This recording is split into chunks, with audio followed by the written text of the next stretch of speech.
네, 오늘의 말씀은 사무엘하 15장 24절에서 37절의 말씀입니다. 보라, 사독과 그와 함께한 모든 레위 사람도 하나님의 언약궤를 메어다가 하나님의 궤를 내려놓고 아비아달도 올라와서 모든 백성이 성에서 나오기를 기다리도다. 왕이 사독에게 이르되, 보라, 하나님의 궤를 성읍으로 도로 메어가라. 만일 내가 여호와 앞에서 은혜를 입으면 도로 나를 인도하사 내가 내게 그 궤와 그 계신 데를 보이시리라. 그러나 그가 이와 같이 말씀하시기를, 내가 너를 기뻐하지 아니한다 하시면 종이 여기 있사오니 선히 여기시는 대로 내게 행하시옵소서 하리라. 왕이 또 제사장 사독에게 이르되, 내가 선견자가 아니냐? 너는 너희의 두 아들 곧 내 아들 아히마하스와 아비아달의 아들 요나단을 데리고 평안히 성읍으로 돌아가라. 너희에게서 내게 알리는 소식이 올 때까지 내가 광야 나루터에서 기다리리라 하니라. 사독과 아비아달이 하나님의 궤를 예루살렘으로 도로 메어다가 놓고 거기 머물러 있으니라. 다윗이 감람산 길로 올라갈 때에 그의 머리를 그가 가리고 맨발로 울며 가고, 그와 함께 가는 모든 백성들도 각각 자기의 머리를 가리고 울며 올라가니라. 어떤 사람이 다윗에게 알리되, 압살롬과 함께 모반한 자들 가운데 아히도벨이 있나이다 하니, 다윗이 이르되, 여호와여 원하옵건대 아히도벨의 모략을 어리석게 하옵소서 하니라. 다윗이 하나님을 경배하는 나루턱에 이를 때에 아렉 사람 후세가 옷을 찢고 흙을 머리에 덮어쓰고 다윗을 맞으러 온지라. 다윗이 그에게 이르되, 내가 만일 나와 함께 나아가면 내게 누를 끼치리라. 그러나 내가 만일 성읍으로 돌아가서 압살롬에게 말하기를, 왕이여, 내가 왕의 종이니이다. 전에는 내가 왕의 아버지의 종이었더니 이제는 내가 왕의 종이니이다 하면 내가 나를 위하여 아히도벨의 모략을 패하게 하리라. 사독과 아비아달 두 제사장이 너와 함께 거기 있지 아니하냐? 내가 왕의 궁중에서 무엇을 듣든지 사독과 아비아달 두 제사장에게 알리라. 그들의 두 아들 곧 사독의 아히마아스와 아비아달의 요나단이 그들과 함께 거기 있나니 너희가 듣는 모든 것을 그들 편에 내게 소식을 알릴지니라 하는지라. 다윗의 친구 후세가 곧 성읍으로 들어가고 압살롬도 예루살렘으로 들어갔더라. 아멘. 네, 잠깐 기도하겠습니다. 아버지 하나님, 감사합니다. 오늘도 하나님의 말씀 듣기를 원합니다. 이 말씀으로 우리에게 하시는 하나님의 음성 듣게 하시고 하나님의 뜻을 깨닫고 하나님의 말씀을 따라 살아가는 귀한 날이 되게 하여 주옵소서. 감사드리며 예수님의 이름으로 기도드리옵나이다. 아멘. 네. 다윗이 피신길에 있을 때 그 피신하는 그 길에 제사장들이 언약궤를 메고 다윗을 따라 나섰습니다. 그런데 다윗이 그 언약궤를 이제 다시 예루살렘으로 메고 돌아가라라고 말을 합니다. 아마 다른 사람 같았으면 어떻게 하든 언약궤를 들고 가려고 했을 겁니다. 왜냐하면 다른 것은 못 가져가도 이 언약궤를 가져감으로 말미암아 하나님이 내 편에 있다라는 것을 외적으로라도 보여주려고, 그래서 백성들이나 아니면 어떤 사람들의 어떤 어떤 모습들을 이제 이끌어내려고 했을 겁니다. 그런데 다윗은 그러지 않았습니다. 오히려 그 언약궤를 가지고 다시 예루살렘으로 돌아가라. 이제 나를 따라오지 마라. 이렇게 말을 했던 것이죠. 아마 그 다윗의 마음에는 두 가지의 마음이 있었을 겁니다. 첫 번째는 자신의 피신길에 언약궤를 힘들게 할 수 없다. 내 잘못으로 인하여 도망가는 이 길에 언약궤를 괴롭게 할 수 없다. 언약궤를 왜 들고 가느냐? 언약궤가 힘들 뿐이다. 언약궤를 왜 내가 들고 가야 되느냐? 이제 언약궤만 힘들게 할 뿐이다. 이제 이런 마음 있었고요. 또 한 가지는 언약궤가 함께 있는 것이 중요한 것이 아니라 하나님께 인정받는 것이 중요한 것이다. 언약궤가 같이 있는 게 중요한 게 아니라 내가 하나님께 인정받기만 한다면 내가 다시 돌아올 수 있을 것이다. 그 믿음이 있었던 것이죠.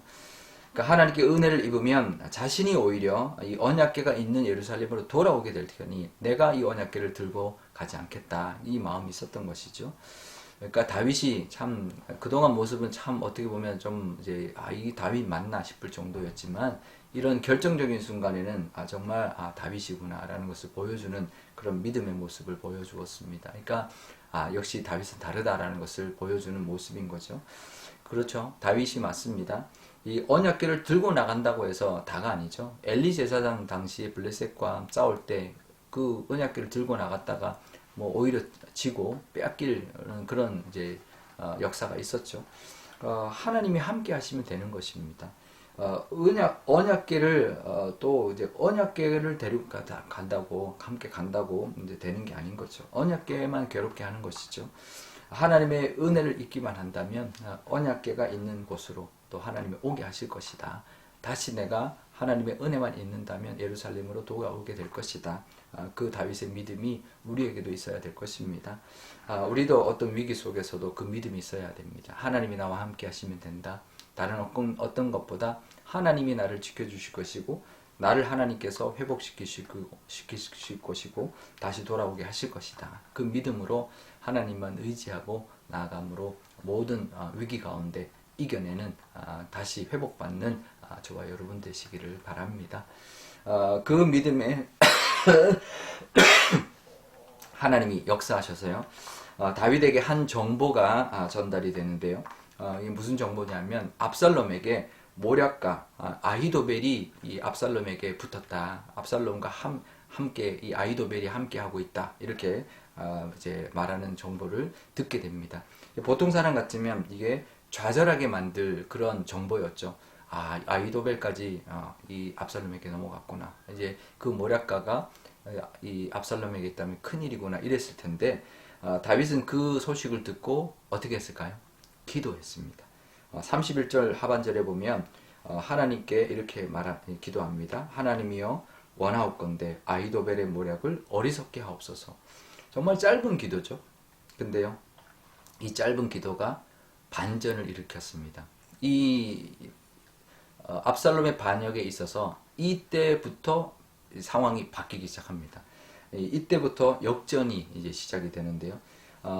그 기도를 하고 난 다음에 이제 뭐 하나님 응답하셨다 이런 말은 없지만 그러면서 누가 오냐면 후세라는 사람이 옵니다. 또 다른 모략가 후세가 오는데요.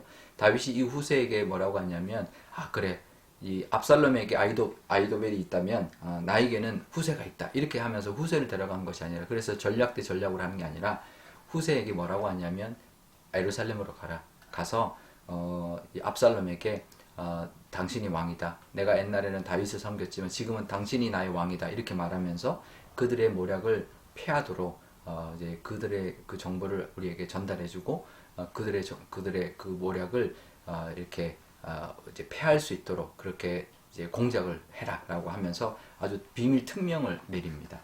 그러니까 아주 잘한 선택이죠. 근데 그게 다윗의 어떤 순간적인 판단에서 나온 것인데 결국 하나님이 보내신 거죠. 후세를 보내셨고 다윗이 그렇게 판단할 수 있도록 하나님이 지혜를 주신 것이죠.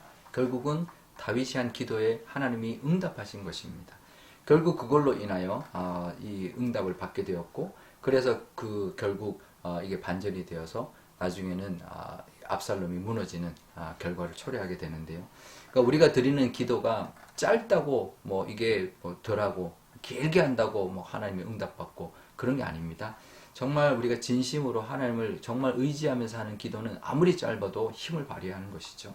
짧은 기도라도 하나님께 상달되기만 한다면 어떤 상황에서도 우리에게도 반전을 일으키고 하나님의 그 능력이 임하는 그런 은혜를 누리게 될 것입니다. 그러니 우리가 늘 진심으로 하나님 앞에 기도하는 기도가 짧더라도 정말 하나님 앞에 나아가 진심으로 기도하는 우리의 마음을 하나님 받아주셔서 우리에게도 역사하시는 하나님의 능력을 경험하게 될 것입니다. 그 은혜가 있으시기를 바랍니다.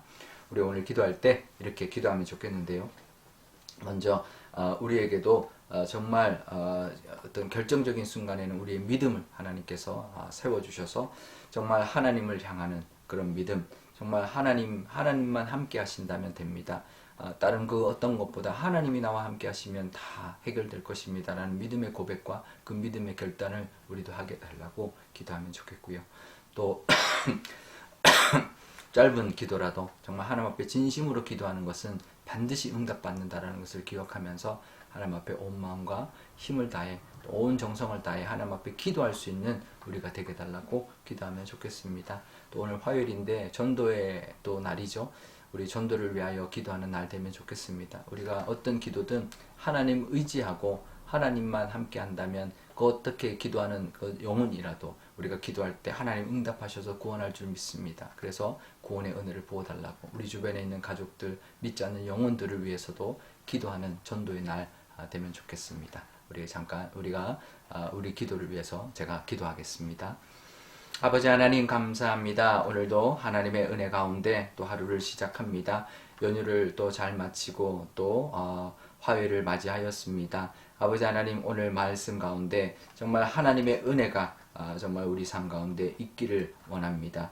하나님의 은혜만 있다면 그 어떤 위기도 이겨낼 줄 믿습니다. 우리도 하나님의 은혜가 있게 해달라. 늘 하나님의 은혜를 붙들고 살아가는 저희들 다 되게 하여 주옵소서. 또 하나님 다윗처럼 정말 믿음의 사람으로 정말 위기 때 그 믿음을 발휘하게 하여 주시고 또 하나님께 기도하는 것마다 하나님이 들어주셔서 어떤 짧은 기도든 어떤 순간적으로 드는 하나님께 의지하며 드리는 기도든 하나님이 들어주셔서 응답하여 주시는 그 능력을 경험하게 하여 주옵소서. 기도의 힘을 늘 정말 경험하는 우리 모두가 되게 하여 주옵소서. 또 오늘 화요일입니다. 전도의 날 하나님 전도하는 우리 전도단들에게도 하나님 함께하여 주시고 우리 주변에 있는 모든 영혼들을 위하여 우리 모든 교우들이 기도하는 날, 전도하는 날이 되게 하여 주옵소서. 정말 기도할 때 응답될 줄 믿습니다. 하나님이 함께 해주시기를 위하여 기도하면서 정말 우리 주변에 믿지 않는 영혼들을 위하여 기도할 때 하나님께서 그들을 구원하시는 은혜도 베풀어 주옵소서. 감사드리며 예수님의 이름으로 기도드리옵나이다. 아멘. 주기도문 하겠습니다.